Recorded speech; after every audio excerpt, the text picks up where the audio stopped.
A tragedy of unspeakable proportions unfolded in a quiet suburban neighborhood that once seemed immune to the horrors of crime. This tragedy was caused by the haunting past of Nick Rice, a journalist at the Los Angeles Times. Having left his town years ago, Nick finds himself returning to it after being compelled by forces beyond his control. However, Nick's return turns out to be doomed for people close to him and for himself. In the night, a 13-year-old boy walks out of his room carrying a cricket bat while his family is asleep. He quietly enters his 6-year-old brother's room to find him sleeping. After confirming his younger brother was asleep, the boy proceeds to his parents' room and uses the cricket bat he's holding to beat them to death. Later, years pass, and a man named Nick Rice receives a call from an employee at his estate management company while driving home. The employee reports that after a tenant refused to pay rent for 2 months, she inspected the property only to discover it was empty. Strangely, the house is spotless, the fridge lacks food, and all the furniture remains untouched. Nick heads home and meets his wife, Angela. She informs him about receiving a call from his father's retirement home regarding his recent fall. With concern, Nick asks for details about the fall, to which Angela explains that his father tripped over a power cord while vacuuming. Nick becomes frustrated by the seemingly absurd cause of the fall and even blames himself. Angela reassures him that his father will recover. During the night, Nick awakens from a disturbing dream. In the dream, a young boy stands by the edge of a vast ocean, helplessly watching his younger brother drown, a scream escaping his lips. His abrupt awakening startles his wife, who suggests he take a few days to return to his hometown, the Dunes, to help overcome his unsettling memories. Nick agrees to the idea. The following day, Nick's friend Mike drives him to the airport, and after bidding farewell to his wife and daughter, they set off.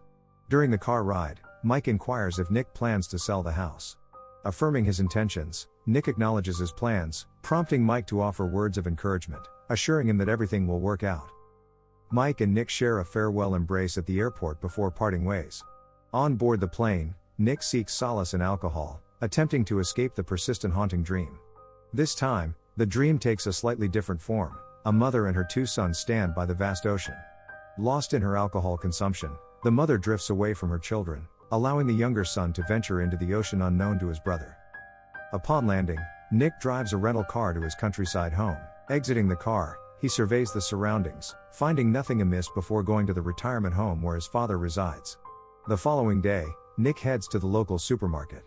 There, he encounters his childhood friend, Misty, overseeing the counter.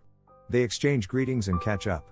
During their conversation, Nick asks about a woman named Becky, to which Misty responds that she recently left the supermarket.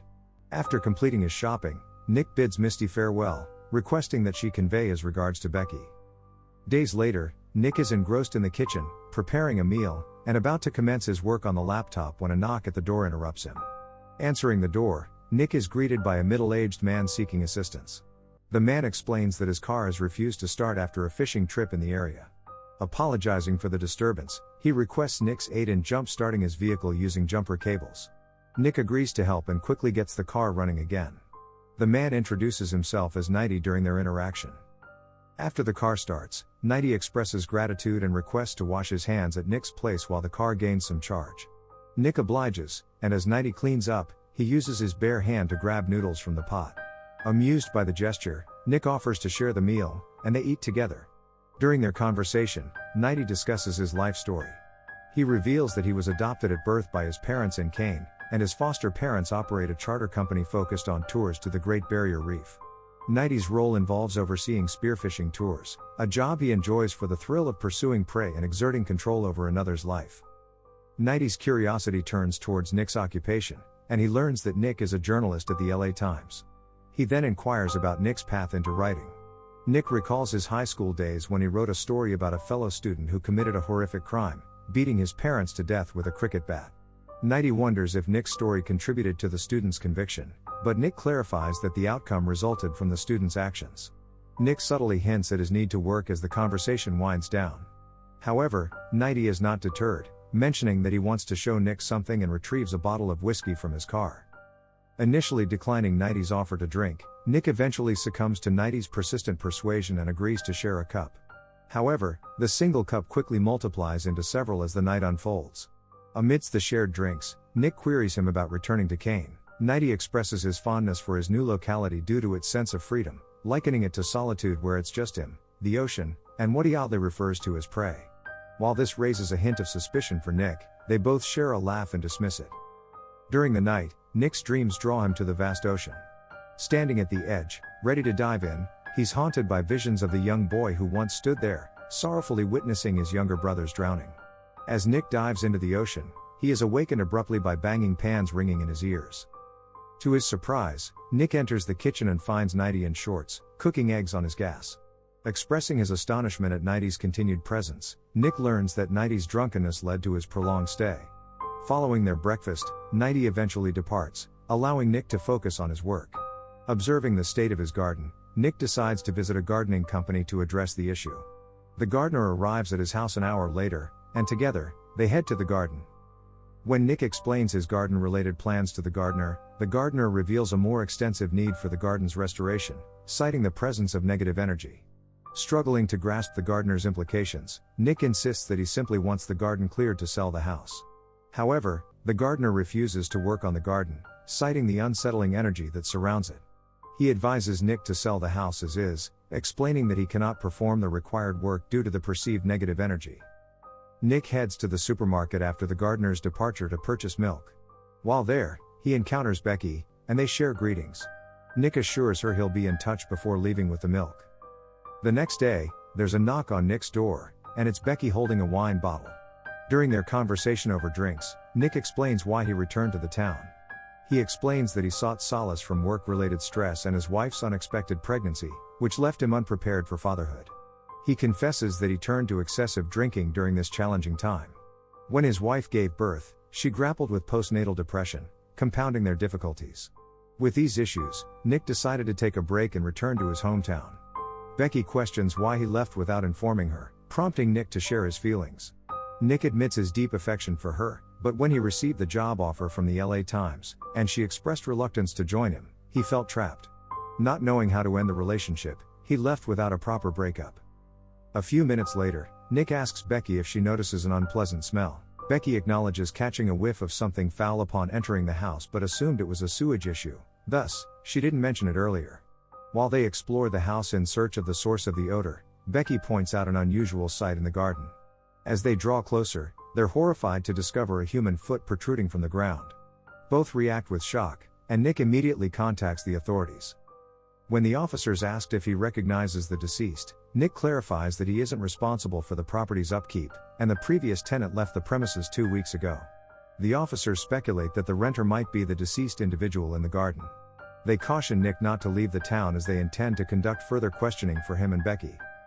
At Nick's father's retirement home, the older man calls for his caretaker to bring him food while he watches TV. Surprisingly, it's Nighty who responds to the call. Nighty heads to the kitchen table, selects a kitchen knife, and then approaches Nick's father. Later that night, Nick and Becky are seated on one of the couches in the living room, discussing the morning's shocking incident. Their conversation gradually evolves into a kiss, interrupted by a knock at the door. Nick answers and meets Nighty at the door. He inquires if Nighty forgot something. Nighty, holding a bottle of wine, explains that he wants to offer it as a token of appreciation for Nick's assistance. He greets Becky, and Nick introduces the two. Despite their attempt to gently dismiss him, Nighty persists in staying. He proposes to drive Becky home, a suggestion met with resistance as both Nick and Becky prefer she stays over. Eventually, Nighty departs, leaving Becky to express her discomfort with his behavior, considering him weird. Becky attempts to initiate an intimate encounter with Nick, but he rebuffs her advances. She heads to the spare room that was prepared for her. Meanwhile, Nighty uses a skillful technique to unlock the entrance door and stealthily enters Becky's room.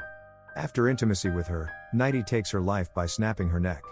In the middle of the night, Nick wakes up from a distressing dream and walks to the balcony, only to find Nighty seated there.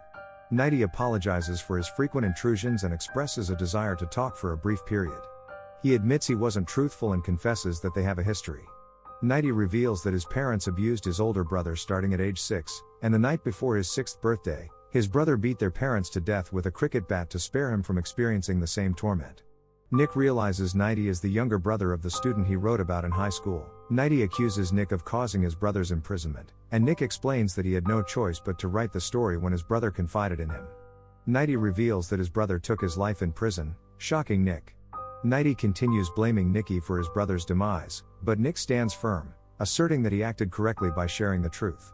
Undeterred, Nighty takes a low blow, mentioning that Becky was cooperative and skilled in bed. As Nighty prepares to leave, Nick confronts him about Becky. In a sudden, tense moment, Nighty seizes the opportunity and fatally stabs Nikki. The scene shifts to Nighty approaching Angela in front of a funeral home, explaining that he's in town for Nick's funeral. Angela reveals that the funeral had already occurred a week prior and asks about Nighty's connection to Nick.